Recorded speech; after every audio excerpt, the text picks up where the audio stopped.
Usa ka pagtuo, usa ka tingog, usa ka katawhan.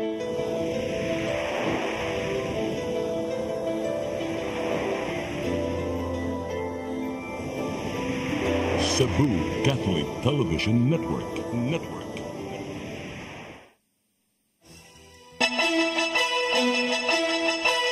Uluhan sa mga balita sa Sayri 47. Mga bakasyonista og tanang musalmot sa kalihukan sa Semana Santa, bantayan sa kapulisan.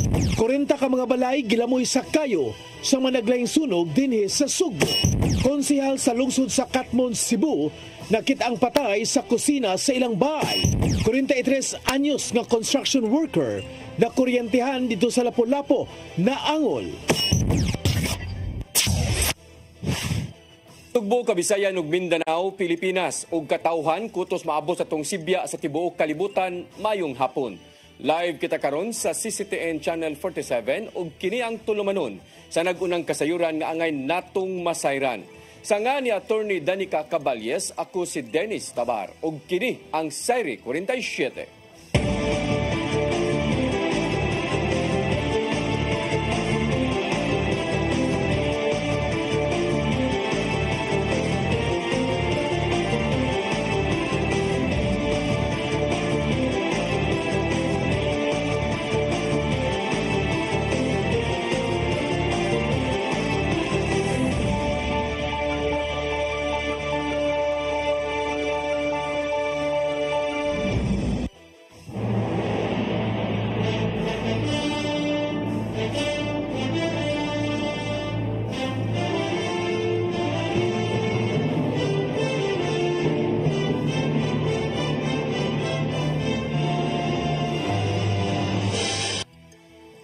Ug karon sa kumpletong detalye sa atong mga balita, kapulisan sa Dakbayan sa Sugbo nangandam na pagbantay sa mga bubakasyon ug musalmot sa mga religious activities karong Semana Santa. Dungan usab ang pagpahigayon sa ilang mga anti-criminality operations sa mga kabaranggayan. Ang kasayuran ihatod ni Randy Gurion. Hatagan gihapon og hugot nga seguridad gikan sa PNP ang managlahing dapit sa syudad sa Sugbo karong maabot Semana Santa. Moabot sa 500 ka mga sakop sa Cebu City Police Office ang i-deploy sa mga simbahan ug kabaranggayan. Bantayan nila ang mga musalmot sa mga religious activities karong sunod semana ug kalikayang mabiktima sa mga pagpangawat ug uban pang susamang krimen. Matud ni Police Lieutenant Colonel Maria Teresa Makatangay nga apil sa ilang hatagan og seguridad ang matag barangay. Mao nakigalayon sila sa mga barangay officials alang sa ipatumang security strategy ug hayan kalikayan ang mga insidente sama lang sa akyat bahay. Ilabi na nga daghan ang manguli sa tagsa-tagsa ka mga dapit karong long vacation. Right now natay major nga 32 kabuok nga churches here in Cebu City. And isa pud ni sa ato ang what you call this one distributan og kapulisan, especially for these days because nasayod man ta nga daghan man ang mobisita ani nga mga lugar ani nga mga panahon. Samtang hingusgan sa Cebu City Police Office ang pagpanakop sa mga taong nagmalapason sa balaod sa sunod semana atol sa Holy Week. Nianang panahona, magpahigayon sila og search warrant operation sa mga taong pinangita sa balaod. Yeah, so there will be a service of warrants of arrest, implementation of search warrants, and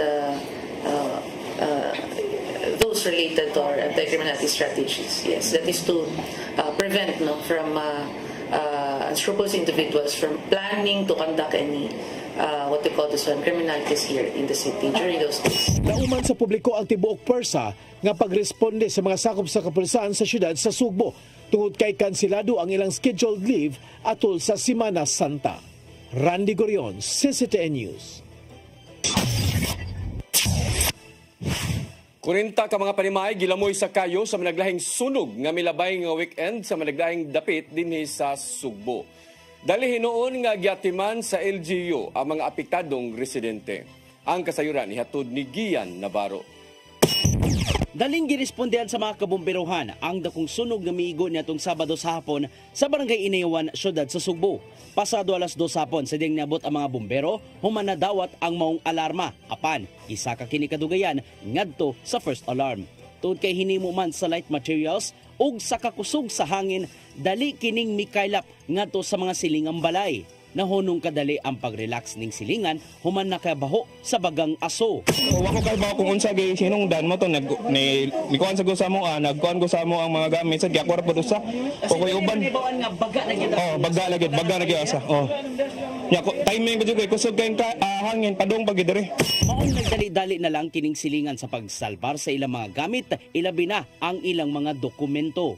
Pagtawag na nako sa ite, diya ako anak padung pa sa UC, magkog exam, lita siguro to, wagay to kakog exam, lita siguro to. So pag niliko na lang niliko nga to kulon, padung nga rin hinahinay kon, wa na tay mahimo. Muni resulta ron, pasalamat as Ginoo nga ang ako ang balay murag nasalbar wa gyud taon maabti sa sunog. Gilamon sa kayo ang 30 ka mga balay sa sitio San Isidro ug sitio Lumboy, samtang partially damaged ang laing 8. Matod sa Cebu City BFP nga gikatahong nagsugod ang sunog sa balay nila Mary Grace Cañada ug napaong kini pasado alas 5 sa hapon. Gibanabanang ni kabat og 700,000 pesos ang gibiling danyos. Dali hinong giatiman sa barangay ug sa Department of Social Welfare and Services sa Cebu City LGU ang halos 50 ka mga apektadong pamilya alang sa madawat nilang hinabang. Kanya automatic na ang taga DSWS nga mo ato sila sa complex. Ang ato sad nga mga barangay workers ato na sa sports complex andam na para sa pagpahilo na sa atong mga evacuees. Sa adlaw, gitubag sa kabumberohan ang laing sunog sa Purok 6, Barangay San Miguel, lungsod sa Cordova. Tungod sa kadako sa kayo, napo ka mga balay ang nangaugdaw samtang 8 ang naguba. Mibilin usab kini og kapin 242,000 pesos nga balor sa danyos. Gawas sa tag na po ka kilo nga bugas sumay, giandam sa Cordova LGU ang financial aid nga hangtod 10,000 pesos ngadto sa mga nasunugan. Pareho nang gipalawman sa kabumberohan ang investigasyon aron masuta unsa gyud ang hinungdan sa nagtinubagay nga sunog sa Sugbo. Gian Navarro, CCTN News. Mandawi City Fire Office disugyot sa paghimo og access road sa mga lugar nga sagad mahitabuan sa sunog. Moabot sa 7 ka mga sunog ang natala sa Mandawi atol sa Fire Prevention Month niadtong Marso. Ang kasayuran ihatod ni Mary Rose Sagarino.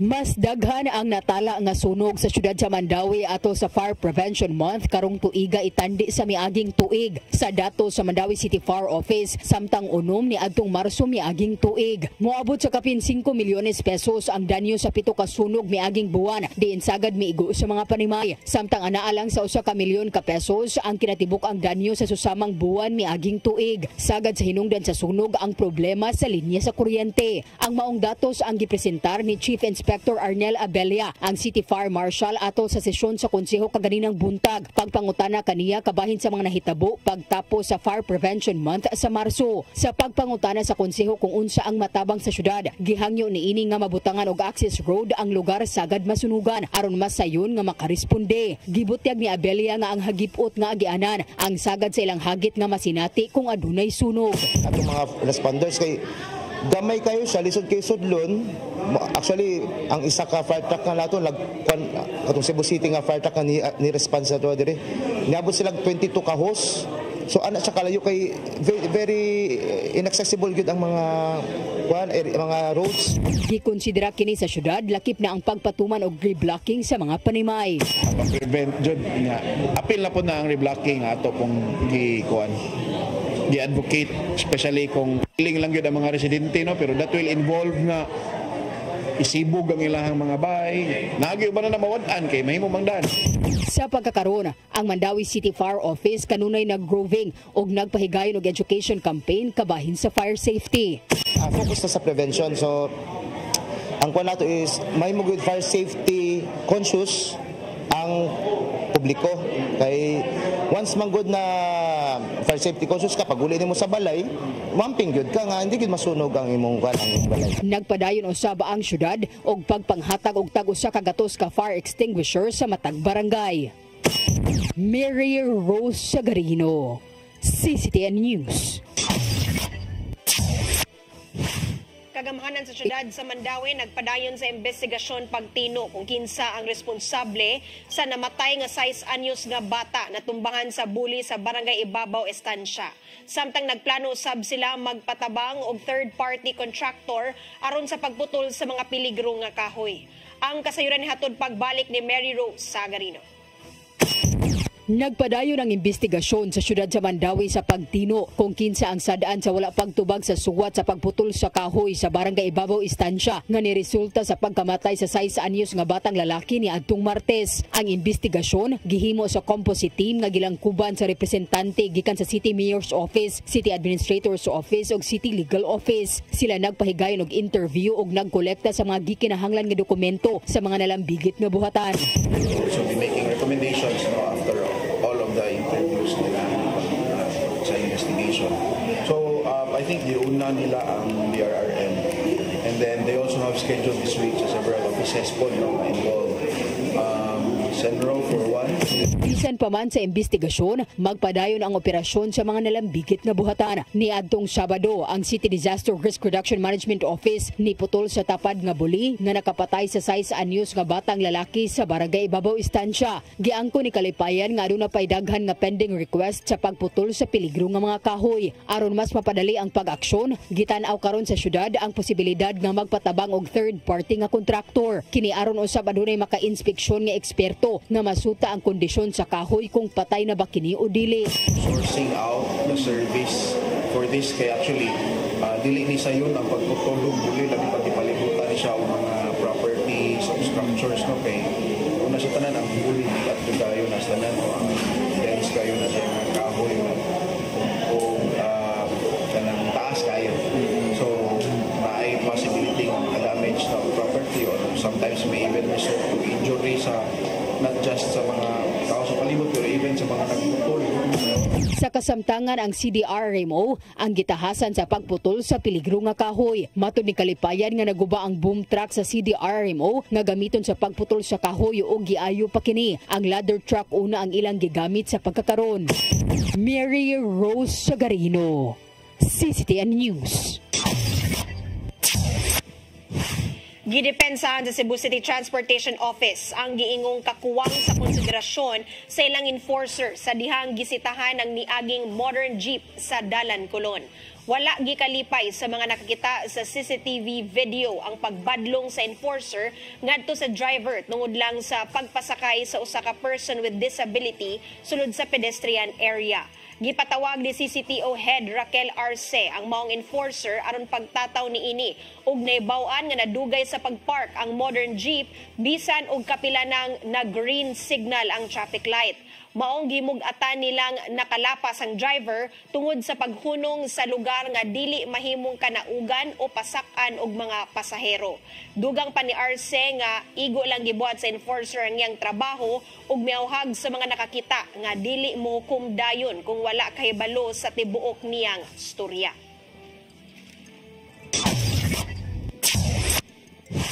Kalit lang nga nagpakita sa labing unang higayon si Pope Francis sukad nga nibalik na kini sa Vatican City human nalandig sa Tambalanan. Giabibahan sa mga nanimba sa St. Peter's Square ang presensya sa maong 88 anyos nga opisyal human sa Santos nga Misa kagahapon. Igo lang nga nangumusta ang Santo Papa sa katawhan sakay sa iyang wheelchair ug naitubo sa iyang ilong. Duha ka semana ang nakalabay, nakagawas na ang Santo Papa sa Tambalanan sa Roma, human ni maayo sa sakit nga double pneumonia. Gitambagan sa mga doktor si Pope Francis nga mopahuway sulod sa duha ka buwan aron hingpit nang mumaayo ang iyang baga.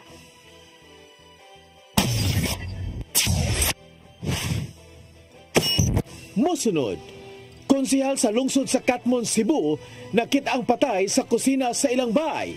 Kana og daghan pa mga balita sa pagbalik sa Sayri 47.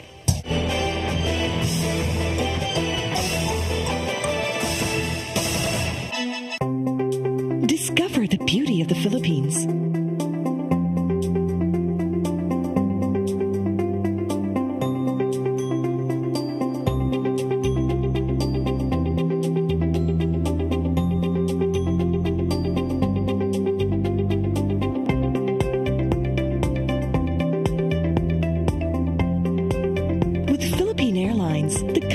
flag carrier.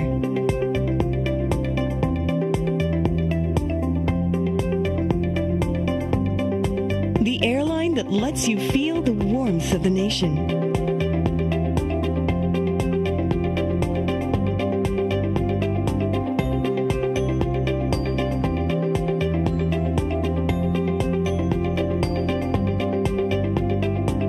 Mabuhay!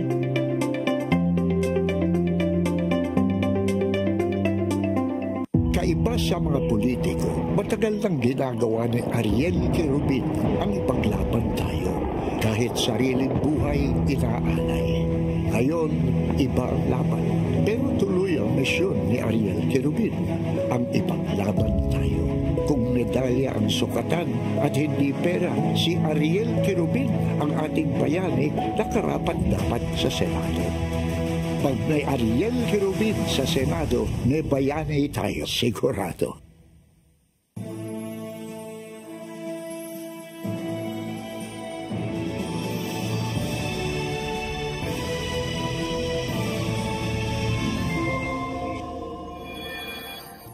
Sige, sa to pa, nagmahay ka nga, nagbingyo ka. Wala akong nagmahay.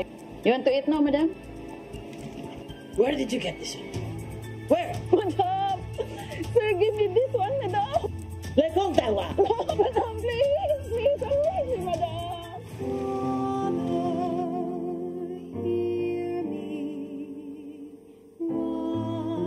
Medyo ko ganahan mo uli ang Pilipinas kay gusto ko mangita siya kong trabaho na rin tabangan tamo ninyo.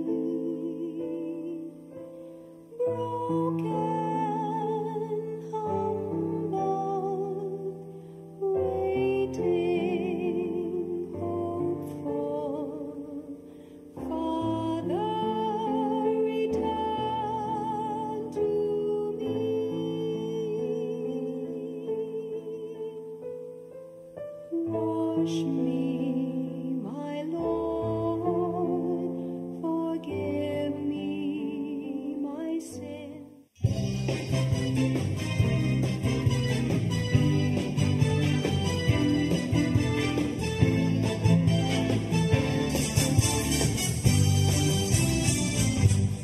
This is of love, this is of community. See every rejoice. We are all a family, praising the Lord. Jesus Christ is and we are one. Loving every time to be. Your heart is full of sharing, happiness and understanding.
Balik sa ato mga balita, napalgang patay ang usa ka incumbent councilor dito sa lungsod sa Katmon nga si George Molina kagahapon sud sa iyang panimay. Gikonfirmar sa pamilya o sa mga otoridad nga naabtan sa iyang 3 anyos nga pag-umangkon nga wa nay kinabuhi si Molina sud sa kusina. Gida kini sa Juan Dosado Memorial Hospital apan gideklarar sa mga doktor nga dead on arrival. May hangyo ang mga kabanay sa konsehal sa pagsabot ingon man privacy subay usab sa ilang pagbangutan karon. Magpapili unta pagbalik si Konsehal Molina sa pagkakonsehal karong umaabot nga eleksyon.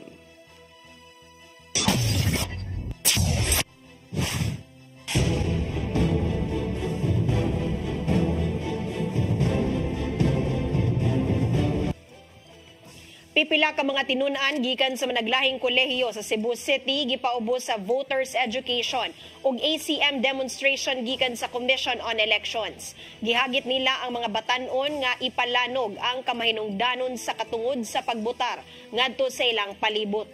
Ang kasayuran ni hatod ni Gian Navarro. Nangunay ang Commission on Elections sa pagpaygayon ng Voters Education Campaign karong adlaw ngadto sa mga tinunan sa kolehiyo. Uban kini sa pagpakigalayon sa Cebu City Federation of Tertiary Supreme Student Government and Councils ingon man ang Young Public Servants. Mismong ang kadagwan sa COMELEC ang nagtudlo sa ilang mga responsibilidad isip mga botante ug ang kamahinungdanon sa maong katungod.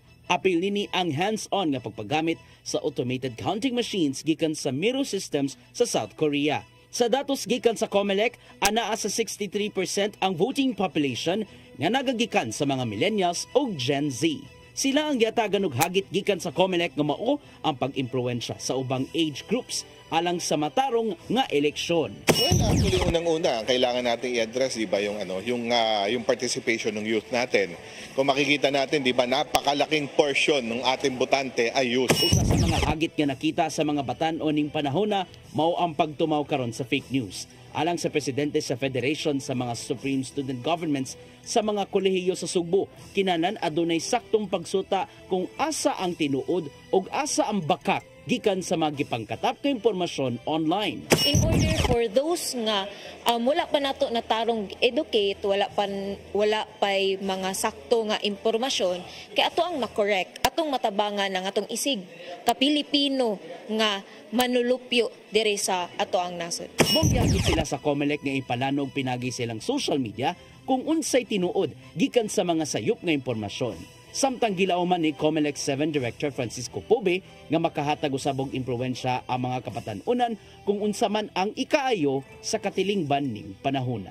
Well, actually, based sa information sa akong nakuha, naa sila nag-target on the youth aspect, no? The first-time voters and then the regular voters as well. Navarro, CCTN News. Gisusi na sa Department of Labor and Employment Kunduli 7 ang video nga nikatap sa social media nga gikaltasan ang nadawat sa mga tupad beneficiaries sa dakbayan sa Lapu-Lapu. Sa video nalambigit pa ang pangan ni Mayor Junard Ahongchan nga dali usab kining gihimakak sa mayor. Ang kasayuran ihatod ni Cristel Joy Filerca. Inyo din na. Tanan. Abi na ko wala di mo kadungog ni Mayor ganina nga niingon nga iuli lang inyong subras barong gabi niya na. Kuha sa spray photo bata. Hayaya ninyo no gipamalit sa ng kwarta nga dili inyo. At tubang mong kapdaday kay basta makaingon mo nga bimo ang tagiya na.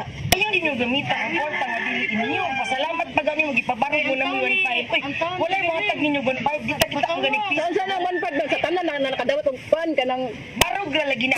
Kini ang video nga nikatap sa social media kabahin sa gingong pagpangkalta sa sweldo sa mga tupad beneficiaries o tulong panghanap buhay sa ating mga displaced o disadvantaged workers sa dakbayan sa Lapu-Lapu. Madungog sa mong video nga usa ka babae ang nibutyag nga 1,500 pesos lang ang maangkon sa mga beneficiaryo sa sweldong ilang nakuha isip pagbarog sa maong programa. Ang mga tupad beneficiaries makadawat og tag 5,000 pesos nga sweldo human sa napo ka adlaw nga pagtrabaho. Madungog usab sa mong video nga ang kuhaon nga kantidad mo itampo sa mga beneficiaryo para sa ilang bayanihan project. Nalambigit usab ang pangan ni Mayor Junard Ahongchan ug Kapitan Jasmine Daday Chan sa Barangay Basak. Apan matod sa mayor nga way kamatuoran ang mong pasangil ug wa siya makahibaw niini. So concern, no? Kung inay mga anything para sa mga ayuda, wala din may mga kilabot na. Even I already instructed all the barangay officials na dili sila mag-apil-apil. Igo na mo identify sa mga recipient na Itataw niya nga kung aduna may motampo sa mga bayanihan projects, voluntaryo ang paghatag ni ini og dili pinugsanay. Samtang ang mga video nakaabot na sa buhatan ni Regional Director Attorney Roy Buenafe sa Department of Labor and Employment Kundoli 7. Gihimog atan sa Regional Director nga atol sa orientation ng ilang pagabuhaton sa mga benepisyaryo sa dili pa sila magsugod silang trabaho, gipahimangnuan sila nga sila mo'y magdesisyon unsaon nila paggasto ang ilang madawat nga sweldo ug kinahanglan nga way bisan kinsa ang pwede manginlabot ni ini. Gawas na lang kung adunay gyoy kasabutan ug kagustuhan ang benepisyaryo sa paghatag ni ini. Human makita ang mga video, iya dayon kining gipasusi. Ito na ko, kita na ko ng video, already tasked our personnel, especially the Tri-City Field Office. Please look into this. Kay nag-viral ni, naghan ang nakasaksihan ni, kanya lisod kayo o magpakabutabungong rataan ni. Kay ato ng programa, kita mo ay malugbag ani sa publiko. Dugang sa Regional Director nga kung ugaling mapamatud-an nga adunay mga personalidad nga gikan sa barangay o baka sa syudad ang pusanong mangkaltas sa madawat sa mga benepisyaryo, dili na sila ilakip sa mga kuhaan og mga benepisyaryo sa tupad. Ma-validate yun nato, no? Masuta yun nato nga kining specific barangay nangilabot, namugos, no? Pagkuha portion of the amount of the salaries of the beneficiaries, i-blacklist na po na mga barangay. Nibutyag si Attorney Buenafe nga wa hinuon sila'y formal nga reklamo nga nadawat, apan sigun pa niyang mopahigayon sila og moto proprio investigation o galing may makita silang mga reklamo sa social media kabahin sa ilang mga programa. Crystal Joy Felerca, CCTN News. Cebu City Mayor Raymond Alvin Garcia miklaro nga walay nahitabong vote buying ang pagpatubog mushroom sa bukirang bahin sa syudad sa Sugbo. Samtang gibasura sa Ombudsman Visayas ang laing reklamong gipasaka batok niya. Ang kasayuran ni hatod ni Mary Rose Sagarino. Gihimakak ni Mayor Raymond Alvin Garcia ang pasangil ni Konsehal Nestor Archival nga dunay nahitabong vote buying tungod lang sa mushroom cultivation program sa Cebu City Government. Natribukar ang maong isyu sa dihang nagpahigayon og executive session ang konseho aron pagsusi sa maong programa isip tabang sa mga Sugboanon. Nakita ni Archival nga usa kini ka vote buying tungod lang kay ang Division for the Welfare of Urban Poor mao'y nangunay sa maong programa. Nasayrang anaa sa 4,000 pesos ang seed capital sa maong proyekto og nakita ni Archival nga gidiretso lang og hatag ang kwarta. Mao kini na lang ang nahimong tubag ni Mayor Garcia sa nahitabong pasangil. Tudlungin na lang ang atong mga beneficiaries unsa ang pag-grow og mushroom kay makatabang pa ka kaysa magsige lang ta og paghot, no? Mas makatabang ka kung siya mismo ang mutudlo sa atong mga beneficiaries. Mag-atbang silang Garcia ug Archival sa pagkamayor sa syudad sa Sugbo uban ang laing tulo ka mga kandidato sa susamang posisyon. Gitataw usab sa kasamtangang mayor nga dunay maayong benepisyo ngadto sa mga natabangan sa maong livelihood assistance. Definitely. Oo, definitely. There is no, dili day pwede nga magpadayon tag panerbisyo sa tao kay tungod eleksyon. Sa laing bahin, gihangop ni Garcia ang laing pagbasura sa ombudsman sa usa ka reklamong gipasaka batok kaniya. May kalabot kini sa mahimong pag-asumer sa maong posisyon sukad nga nahimong acting mayor niadtong Agosto tuig 2024. Giduso sa kampo nilang kanhi Mayor Michael Rama ang maong reklamo sa miaging tuig uban ang mga kanhi appointees. From the very beginning, ningon ako nga this is not an issue anymore as to the validity of the mayor because there has already been a decision of the ombudsman and a decision also coming from the DILG from the very beginning. So, kanisha, this is just gravy on top of what had happened before sa ombudsman and sa DILG. Mary Rose Sagarino, CCTN News. Paghatag sa mga hinabang ubos sa Department of Social Welfare and Development 7, dili gyud masagulan o pamulitika. Mao nga kutob lang una sa Abril 30 ang distribution sa mga financial assistance sa mga naglahing dapit dinhi sa rehiyon.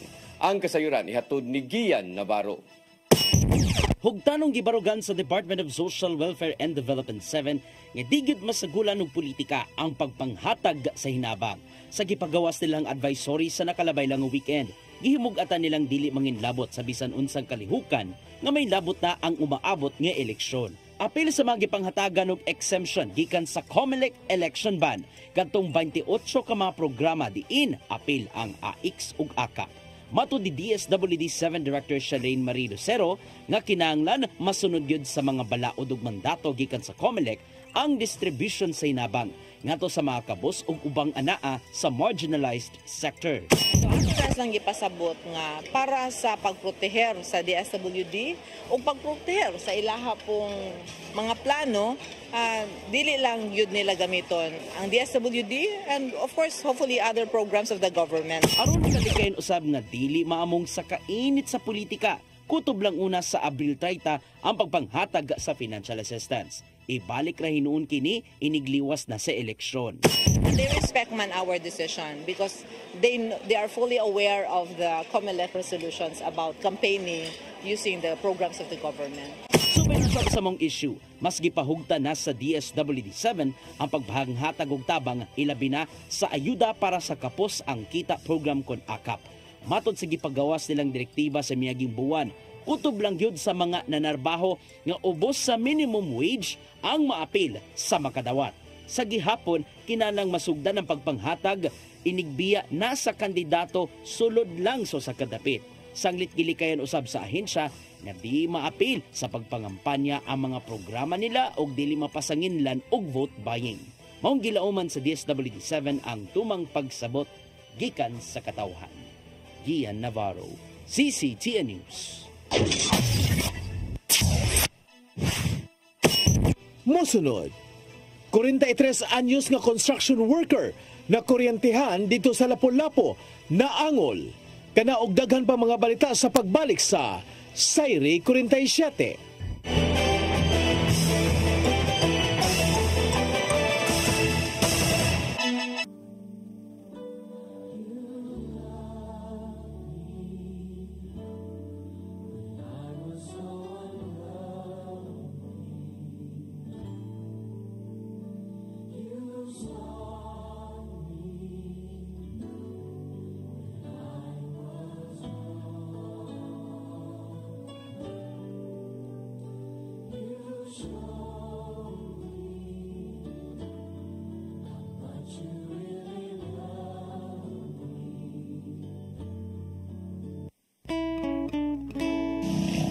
Sad man ka? Anong kay bawa mo ka nga sad ko?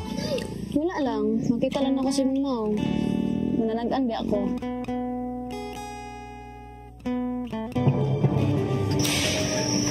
Samantala. Bakit na tapos? Hihita mo na. Hindi ka makabasa ni Manuel. Oh, ganong dili man? Oh, ganong dili man. Nauyab man na sila. Hilong mo, ikaw ba? Susira kay ka. Tawhan ang pulatan ako. Bote boss. Agad. Sama tapo nyo.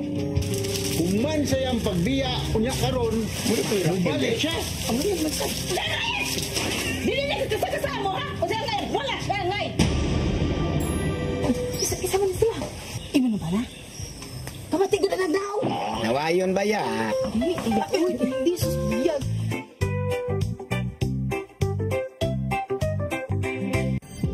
Ito ang programa kung saan magko-collaborate ang ating mga OzonMed doctors para ibahagi ang kanilang kaalamang medikal. I believe with all my heart that the Lord is allowing us to understand that He's the one who are extending this life and we have to take care of our body. Yes. Matag episode, among ipaambit ninyo ang mga healing testimonies. Every day, pag-gising mo, iisip ko kung ilang taon na lang yung itatagal ko yung ganun. This is your path to a new start. OzonMed Wellness Clinic New Start. Mapapanood every Saturday, 8 to 9 a.m. Og ang replay airing matag Miyerkules, 1:00 hangtod 2:00 sa hapon, dinhi lang sa CCTN Channel 47. Ben Zubiri, kompositor, artista sa bantawan, pelikula o radyo. Mas nailhan sa ngang Iyo Carpo. Si Ben Zubiri ang isuwat sa way kamatayong awit Matud Nila.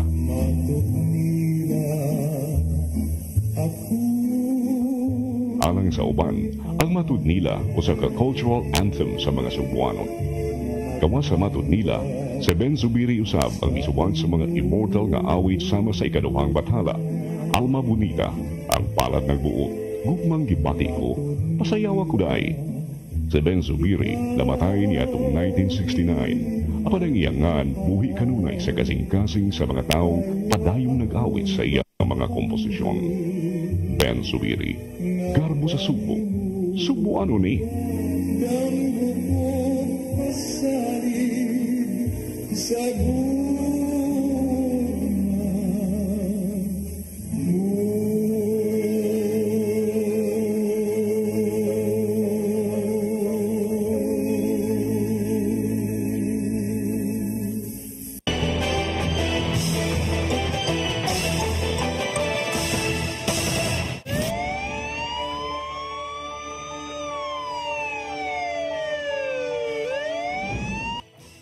Balik sa atong mga balita, 43 anyos nga construction worker na kurintihan samtang nagtrabaho sa usa ka high-rise building sa dakbayan sa Lapu-Lapu. Gingong natandugan sa trabahante ang live wire hinungdan sa iyang pagkaangol. Ang kasayuran ihatod ni Crystal Joy Filerca. Nakasinati og brownout ang pipila ka mga dapit sa dakbayan sa Lapu-Lapu kagahapong adlaw human nga usa ka 43 anyos nga lalaki ang nakurintihan human matandugi ang live wire samtang adunay gitrabaho sa usa ka high-rise building nga nahimutang sa corner MV Patalinghog Street ug ML Quezon Highway sa barangay Taho, Dakbayan sa Lapu-Lapu. Gipahibaw sa Mactan Electric Company kun MECO nga nagsugod ang brownout alas 2:56 sa hapon ug nabalik kini pagka alas 3:51. Ang biktima giilang nga si J. Data Dicina, usa ka construction worker nga taga Mindoro ug kasamtangang nagpuyo sa ilang bunkhouse sa naasoing building. Matod ni Police Lieutenant Colonel Christian Torres, ang spokesperson sa Lapu-Lapu City Police Office, nga base sa investigasyon ni anang mga higayuna, ang biktima adunay gitrabaho sa bintana sa mong high-rise building. Sa dihang aduna kini giputol nga aluminum tube, natandugan niini ang 69 kV nga linya sa kuryente. Wala kabantay ang kanyang construction o yung formal na nade risk atong dolos kuryente. Medyo taas mo ito na putol ko ng stainless na para may himong frame sa bintana mo itong spark yun, nidakop yun siya sa kuryente mo itong mura siya nabuthan yun mo itong kagidlay yun yung sanay. Nakaangko ng biktima og mga samad sa nagaring parte sa iyang lawas ug nahiagom og second ngadto sa third-degree burn. Hinuon dali siyang nadala sa tambalanan ug karon ana-ana sa stable nga kondisyon. Awag sa MECO nga kung ugaling adunay mga trabahoon duol sa mga linya sa kuryente, magpahibaw kanila aron nga malikayan ang susamang insidente. Crystal Joy Filerca, CCTN News. Mga pulis nga gibutang sa Mandawi City nadakpan sa mga otoridad tungod sa managlahing kaso. Ang usa nakuhaan og shabu samtang ang laing usa nangulata og nanion og armas sa sibilyan. Ang kasayuran hatod pagbalik ni Crystal Joy Filerca. Gitanggong sa presuhan ng usa ka police officer human nakuhaan og ginadiling drogas kagahapong adlaw sa barangay Mambaling, syudad sa Sugbo. Gitago una sa kapulisan ang identity sa mong dinakpan isip Mr. Nice. Diin nagpuyo kini sa lungsod sa Liloan. Matod sa Regional Drug Enforcement Unit sa PRO7, nga gi-assign ang mga opisyal sa Mandawi City Police Office. Nakuhaan ang mga pulis og shabu nga may kantidad og kapin 400,000 pesos. Gawas sa kasong pagpamaligya og paghupot og ginadiling drogas at ubangon sa dinakpan ang kasong administratiba og posibleng matangtang siya sa serbisyo. Samtang nadakpan ning laing pulis human gituohang nangulata og nanion og armas sa usa ka sibilyan. Giila kini sa mga otoridad nga si Police Corporal Ivan Gabutan Labra, di na-assign siya sa Mandawi City PNP Station 3. Matod sa Guadalupe Police Station nga nakaangkon og gilabihang kakuya ang biktima human siya gidangatan ngadto sa maong opisyal. Human siya nadakpan kaganihang kadlawon, kasong grave threat og physical injuries ang atubangon sa maong police officer. Crystal Joy Filerca, CCTN News. Mo kadtong naglangkob sa atong mga balita sa Sayre 47, ako si Dennis Tabar. Ako si Danica Caballes, sangtod ugma sa inyong paboritong tulumanon. Sayre 47.